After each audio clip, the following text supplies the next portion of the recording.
Olá, turma! Vamos para mais uma videoaula da eletiva de fermentação natural. E hoje eu vou falar um pouquinho sobre fermentação e respiração celular. Bom, espero que vocês não se assustem aí com os slides. Vai aparecer algumas imagens assustadoras, principalmente de alguns ciclos, de algumas fórmulas. Mas, como eu já falei, é essencial, né, vocês terem uma base aí de bioquímica para entender o processo fermentativo e também a relação, né, com a respiração celular. Tudo bem? Então, dentro dessa aula, né, eu vou abordar essas questões aí da bioquímica, como as células, né, elas extraem energia da glicose, né, sem oxigênio, e no fermento, como essas reações elas ocorrem, tá? Digamos assim, como que ocorre na fermentação, tá bom? Como que se produz o álcool. E também a relação do seu corpo mesmo, por exemplo, como o músculo, com a relação da produção do ácido lático, tá? Falando assim já dá um pouquinho de susto, mas vamos lá. Então, você já se perguntou como ocorre a fermentação da cerveja? Ou como seus músculos trabalham com pouquíssimo oxigênio quando você faz algum exercício pesado? Já parou para pensar a respeito disso? Faz uma reflexão aí, se quiser anotar, né? Agora no primeiro slide, no início da aula, o que você pensava, e no final dessa aula, né, se você continua com dúvidas, né, ou se de fato você nunca pensou a respeito. Mas vamos lá.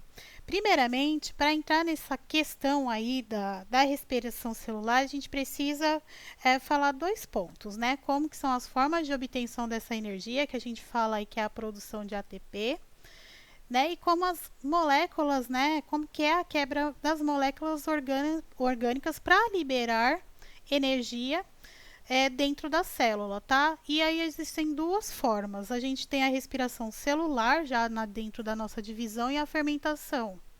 Então, quando a gente tem a presença do oxigênio, a gente chama essa questão da respiração de aeróbico, porque tem a presença de oxigênio. E aí a gente vai ter a quebra total da molécula de glicose. E isso vai ocorrer na nossa respiração celular. Já a questão da anaeróbica é a ausência de oxigênio, ou seja, eu não tenho a presença do oxigênio aqui. E aí a gente vai ter a quebra parcial da molécula de glicose, gerando a fermentação, tá bom? Então, dentro do processo dos slides, prestem atenção e anotem já essa diferença do que é aeróbico e o que é anaeróbico, tá bom?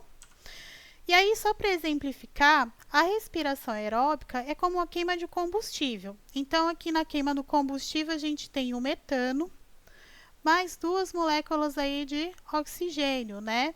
Que gera o gás carbônico, liberando água também. Então, se eu for dar um exemplo aqui, para ter o combustível, eu tenho uma vela, eu tenho que acender a vela, né? Aqui a gente tem o oxigênio presente, e quando a gente coloca o copo dentro desse ambiente, desse meio, o que acontece, né? O oxigênio ele fica confinado, e com o passar do tempo, acaba-se o oxigênio. E aí, se eu for dar um exemplo aqui da questão da respiração, para isso ocorrer dentro da célula, a gente precisa aqui de glicose, né, que está aqui a molécula de glicose, mais o oxigênio que ele vai absorver o gás, né? E aí, a gente tem a respiração celular, que ela vai ocorrer dentro da mitocôndria. Então, as mitocôndrias, elas são responsáveis pela respiração celular.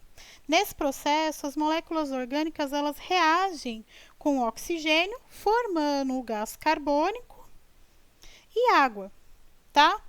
E isso ocorre, então, a liberação da energia, que fica armazenada dentro lá das moléculas de ATP, que a gente chama de adenosina trifosfato, tá bom? Então, preste atenção como é, pelo menos, esse processo básico aqui, do processo da respiração dentro da célula, ok? Quem quiser anotar, anota também no caderno, deixa anotado, é uma informação muito boa para vocês deixarem tanto para química quanto para biologia, porque dentro de uns processos bioquímicos vocês vão ver muito essa fórmula aqui, essa equação, tá bom? Aqui entra aqui a mitocôndria, porque ela está exemplificando que o processo da respiração ela vai ocorrer aqui, tá bom? Mas é basicamente isso, de uma forma assim bem simples, se eu for colocar de uma maneira genérica, tá? E aí a gente entra numa uma questão mais complexa, né, da respiração celular. Então, só para exemplificar aqui, ambos esses processos eles podem ocorrer graças às vias de degradação da glicose, né, alternativas que ocorrem quando a respiração celular normal requer oxigênio, que é aeróbica. E não é possível, né? Isto é quando o oxigênio não está presente para atuar como aceptor a fim da cadeia transportadora de elétrons. Então, a gente tem aqui uma imagem bem assustadora, né, que resume um pouquinho disso, né, que a glicose ela não necessita de oxigênio para ocorrer, tá bom? As etapas seguintes aeróbicas só vão ocorrer se existir oxigênio disponível. E aí, na falta desse gás, o piruvato, né, eu coloquei errado aqui, mas é piruvato, é convertido em etanol mais o gás carbônico, tá? Ou ácido lático. Então, dentro daquela divisão. Então, se eu tiver aqui a conversão em etanol ácido lático, a gente está falando aí do processo denominado de fermentação, tá bom? E aí, dando continuidade, né? Essas vias de fermentação, né? Que aí aqui eu já estou exemplificando mais ou menos que é um processo aqui, essa primeira parte, como ela é dividida, né? Essas vias de fermentação, então, elas consistem na glicose, como algumas reações extras adicionadas ao final. No fermento, as reações extras, elas vão produzir o álcool, né? Que é dentro aí do etanol. E ao passo que em alguns músculos, né, na nossa célula, nos nossos músculos, ela vai produzir também o ácido lático, ok? E aí, que tipos de organismos usam a respiração celular anaeróbica, né? Então, a respiração celular anaeróbica, ela é semelhante à respiração celular aeróbica, no sentido que elétrons extraídos de uma molécula combustível são passados em uma cadeia transportadora lá de elétrons, né? Tô dando mais, retomando essa questão. E aí, conduzindo a síntese lá da ATP. Ponto. E aí, que tipos de organismos, né? A gente consegue visualizar aqui nessa imagem que usam a respiração celular anaeróbica. A gente tem alguns procariontes aí, bactérias, né? A gente tem aqui algumas bactérias que utilizam. E a gente também tem as arqueobactérias, que vivem em ambientes de baixa concentração de oxigênio. E depende da respiração anaeróbica para quebrar combustíveis, tá? E aí só faz aquela associação lá dos slides atrás, tá? Dessa questão da quebra da necessidade do combustível. E aí, por exemplo, algumas arqueobactérias são chamadas de metanogênicas, né? Que faz uma referência um pouquinho ao metano. E elas podem usar dióxido de carbono como aceptor final de elétrons, produzindo metano como subproduto, tá? Então, por isso que vem o nome aí de metanogênicas, tá bom? E, bom, os metanogênicos, né, são encontrados no solo e no trato digestivo de ruminantes, um grupo de animais que inclui vacas e ovelhas.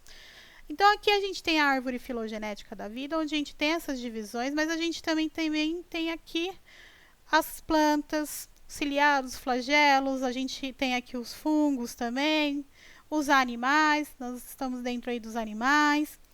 Enfim, é só para vocês terem uma visão ampla de como é complexo essa questão, tá bom? E aí a gente entra na fermentação mesmo, né? Que a fermentação, ela é, né, outra via anaeróbica que não requer oxigênio, né? Sempre lembrando, a anaeróbica não requer oxigênio. E aí, que não requer oxigênio para a quebra da glicose. Então, a gente sempre vai contar aí com a glicose para ter essa quebra, tá? Ela é como um substrato e eu vou falar dos substratos mais adiante, tá? E ela é uma via que ela é realizada por muitos organismos e células, né? Então, eu tenho aqui o exemplo da levedura, Saccharomyces e os lactobacilos, que são as bactérias, tá? Então, dentro desse processo, a gente tem aí a produção também de energia, que é o ATP, a partir dos compostos orgânicos numa série de reações redox, que não envolve uma cadeia transportadora de elétrons. tá bom?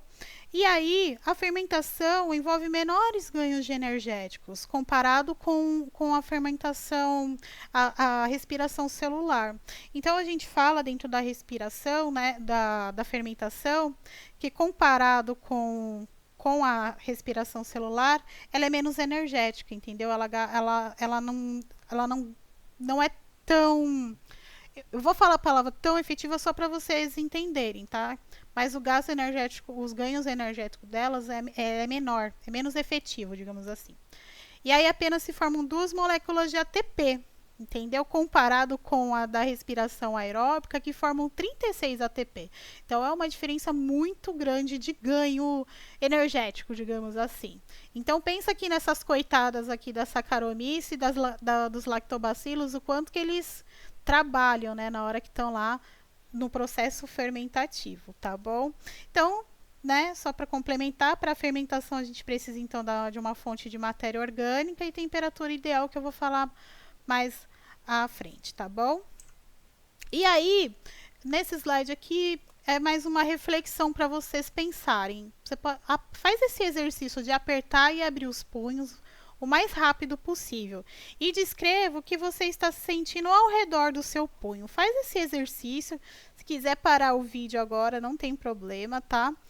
Lembrando que eu estou tentando ser o mais assim simples possível, porque eu acredito que vocês não aprofundaram esse assunto da bioquímica tanto na química quanto na biologia lá no Orestes Guimarães, tá bom?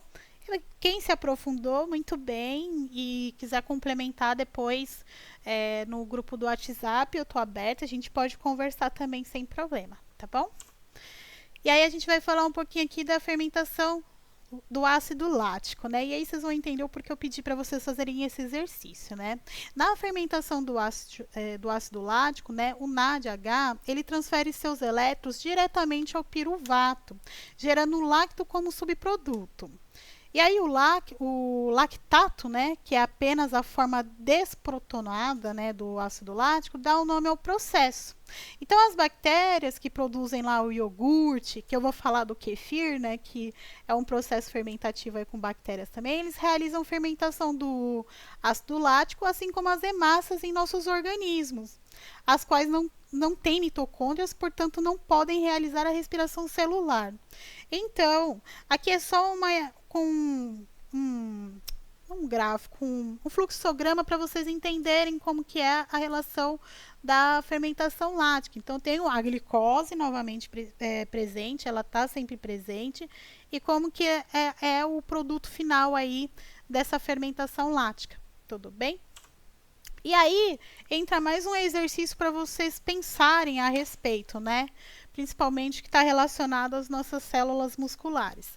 Vamos imaginar que vocês estão lá na escola e o professor de educação física, ele pega e fala assim: vocês vão correr por 40 minutos em volta da quadra, o máximo que vocês puderem.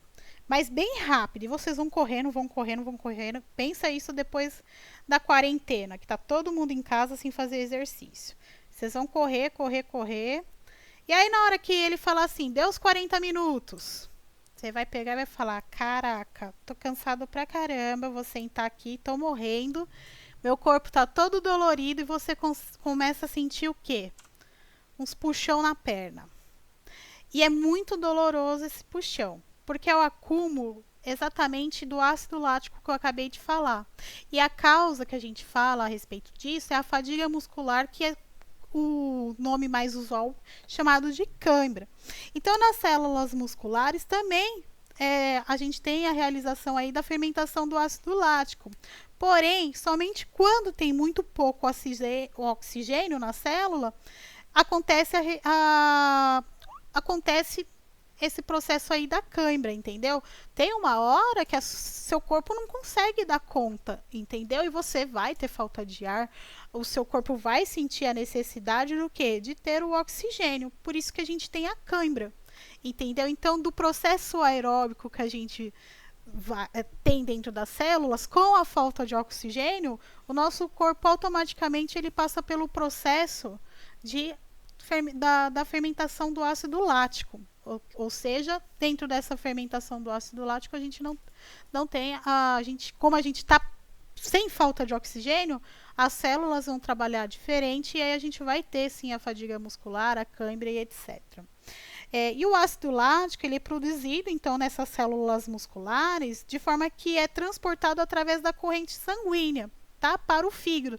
Então muitas vezes a gente sente aquela fisgada na barriga e tudo, é porque é o nosso corpo, né, sofrendo, as nossas células trabalhando loucamente ali para que você não sofra tanto e que para dê tempo que esse processo, né, ele seja efetivo. Vai ter a produção aí do ácido lático e aí depois quando o seu corpo ele começa a voltar, você começa a ficar mais relaxado, aí a sua célula começa a trabalhar com a respiração celular, com a presença do oxigênio, entendeu?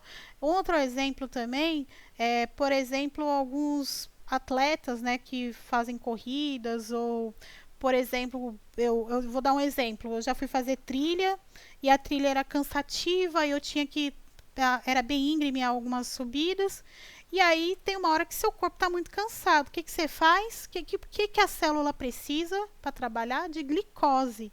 Então eu tomava algum isotônico, andava com um sachê de doce de leite, porque tem muito açúcar, e aquilo me dava energia para continuar dentro da trilha, tá? Então pensa nessa questão da energia, do substrato, do açúcar para as células, entendeu? E principalmente também no processo fermentativo lá para as bonitas das leveduras e das bactérias, tá bom?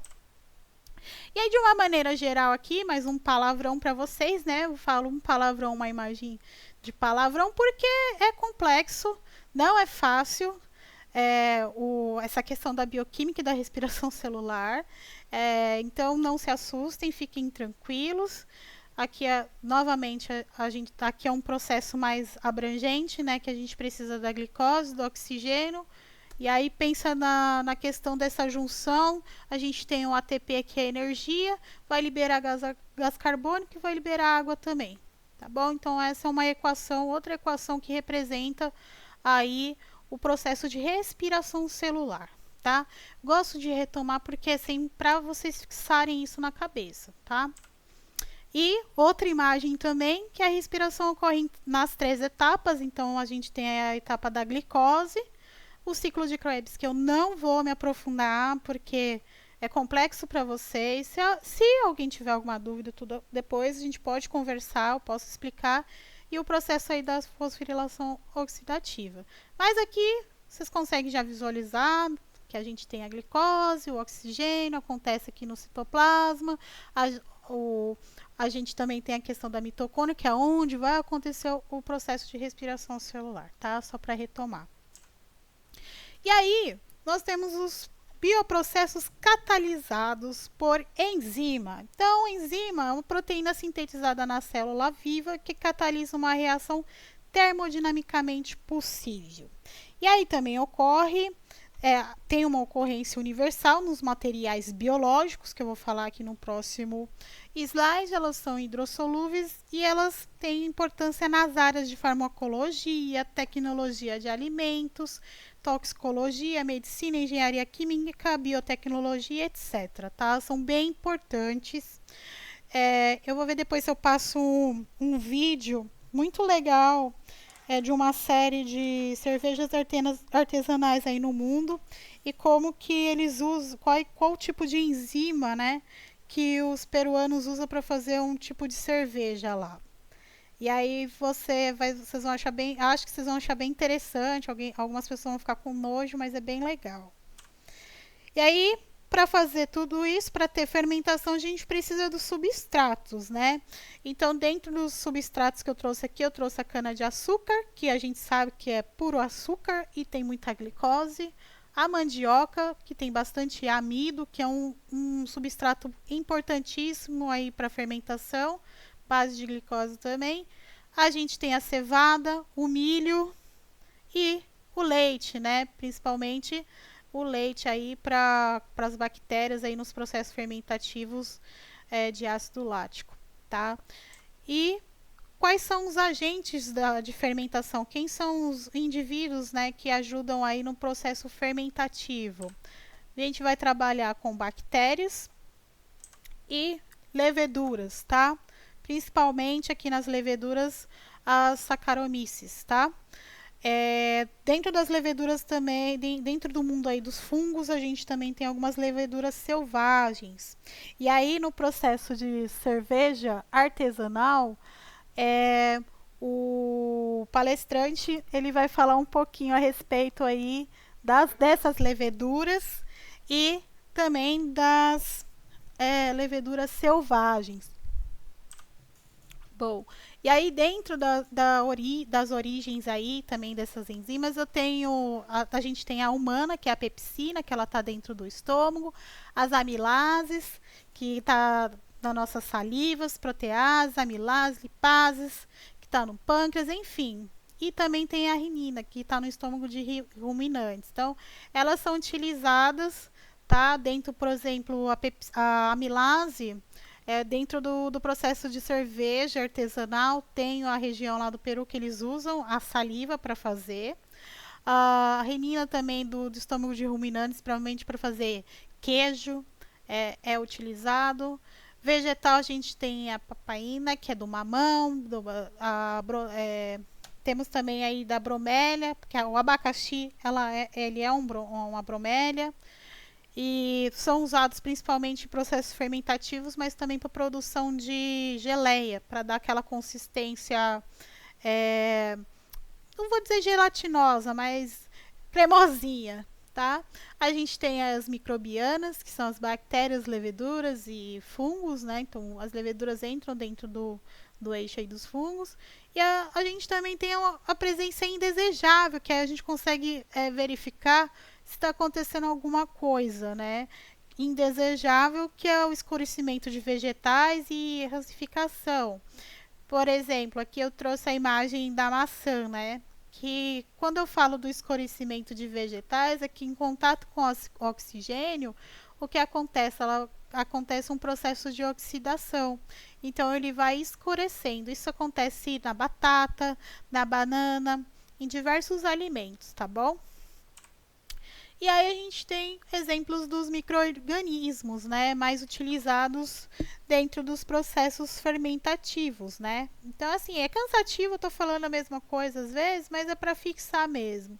Mas a gente usa bastante aqui, então, Saccharomyces, Lactobacillus, e esses a gente usa principalmente na indústria farmacêutica. A gente utiliza também em processos fermentativos, mas aqui mais em processos de indústria farmacêutica, tá? É só para dar um panorama geral.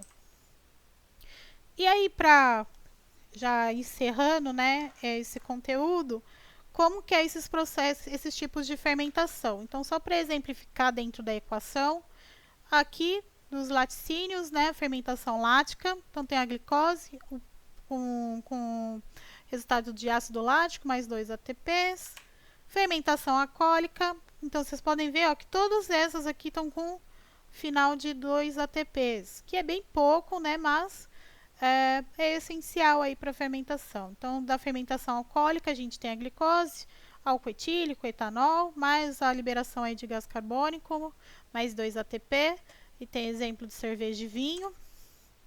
A fermentação acética, que eu não me aprofundei, isso eu vou tentar falar mais para o final da eletiva, tá? Sobre a fermentação acética, que tem os vinagres, mas a gente também tem a fermentação aí também de vegetais, por exemplo. E aí a gente tem aqui a glicose novamente, mais gerando um ácido acético, mais o gás carbônico com 2 ATPs aí, 2 ATPs. E por fim, o que a gente viu dentro desse resumão, né, que é a glicose, que é a nossa respiração celular, né, que acontece nas nossas células, no nosso corpo. Glicose mais o oxigênio, libera gás carbônico e água, gerando 36 a 38 ATP. Mas fala 38, mas geralmente é quase 100% de 36 ATP. Tá bom? Então a gente tem aqui a nossa célula bonitinha. Lembrando que é só um modelo representativo que nós utilizamos na biologia, tá? Para representar a nossa célula, tá? Não é que você consegue pegar ela, vai que alguém imagine que é isso, tá? Mas é só um modelo representativo, tá bom? Bom, e dito isso, a gente precisa colocar a mão na massa, né? Digamos assim, vocês precisam fixar o que eu falei aqui, né? Nas duas outras aulas eu não pedi nada, nenhuma atividade, mas nessa eu vou colocar lá no Classroom, tá bom? Já está disponível. Então vocês vão ter que, na primeira pergunta, né, no formulário, só responder direto no formulário, descreva a respiração anaeróbica e a fermentação. Ponto. Explique por que as câimbras acontecem quando você se exercita intensamente. E compare a respiração aeróbica e anaeróbica. Então, vocês vão responder lá no Classroom. Já fica como a primeira atividade da eletiva. Lembrando que a eletiva, ela é semestral e é importante que vocês participem. Quero ver o desempenho de vocês. Se tiverem alguma dúvida, achou que ficou muito difícil a aula, não entendeu, dá um retorno lá no Classroom ou no grupo do WhatsApp, que quem sabe eu tento retomar o assunto por assunto, ou a gente tira as dúvidas e marca um horário para tirar essas dúvidas, tá bom? É isso, pessoal. Até logo.